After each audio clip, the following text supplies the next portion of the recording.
खुलुमबाय गिबियावनो बड'लेण्ड निउज 24 निफ्राय नोंथांमोननो अननाय सिबिनायखौ जासिग्रोबाय। बिटिसि बिसायख'थिनि थाखाय बिजाथिफ्रा सांग्रां जादों। बेबायदिनो बिजाथिफ्रा सांग्रां जानानै गाव गावनि हानजाफ्राव गोदान गोदान सोद्रोमा थिसननायनिबो हाबाफारि लादों। काजलगाव बियाबनि बिजाथि एबा बिपिएफनि बिजाथि पानिराम ब्रह्मनि नुजाथिनायाव काजलगाव ब्लक मावख'आव दिनै गुबुन गुबुन हारि हारिसाफोरनि 45 सुबुङा बिपिएफ हानजायाव हाबफैयो।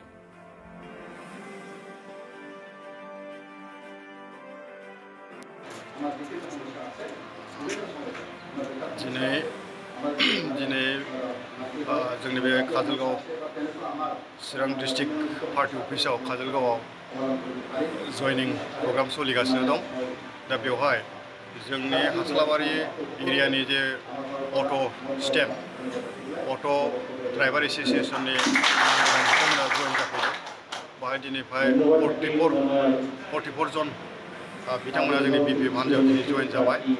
दा बिथांमोनहा जोंनि सिगाङाव जिखि पार्टियाव थाया मानो एबार फैगोन बिटिसि इलेक्सनाव बिपिएफ हानजाखौनो हेफाजाब होगोन होननानै बिथांमोना जोंनि सिगाङाव फोरमायथिदों।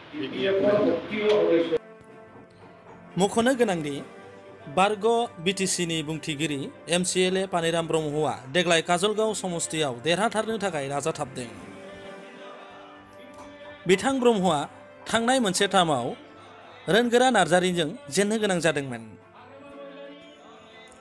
बिपिएफनि बिजाथि पानिराम ब्रह्म बिथाङा इउपिपिएलनि बिजाथि रोनगोरा नार्जारिखौ देग्लाय फेजेननानै देरहासारनो थाखाय नाजाथाबदों। मख'नो गोनांदि बे बिथिङाव भटारफोरासो थि गरन्थ'खौ लानो हागोन। भटारफोरा जुदि होयोब्ला पानिराम ब्रह्मनो अब्ला पानिराम ब्रह्मआ देरहासारनो हागोन आरो बिटिसिआव बिथाङा फिन फैफिननो हागोन।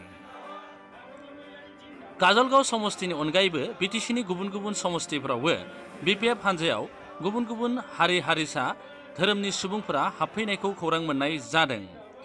बिपिएफ हानजायानो फिन सोरखार खुंफिनबावगोन होननानै बिपिएफनि माखासे दैदेनगिरिफ्रा बुंनो नागिरो। बिथांमोननि पार्टियानो बिटिसिखौ फिन सालायफिनगोन होननानै बुंफिननो नागिरो।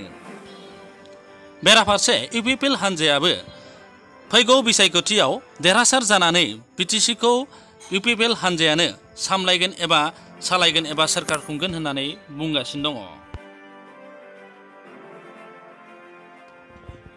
दिनैनि रादाबा एसेनोसै। नोंथांमोना बड'लेण्ड निउज 24 खौ मोजां मोनोब्ला साबस्क्राइब खालाम, लाइक खालाम, शेयार खालाम। गोजोन्थों।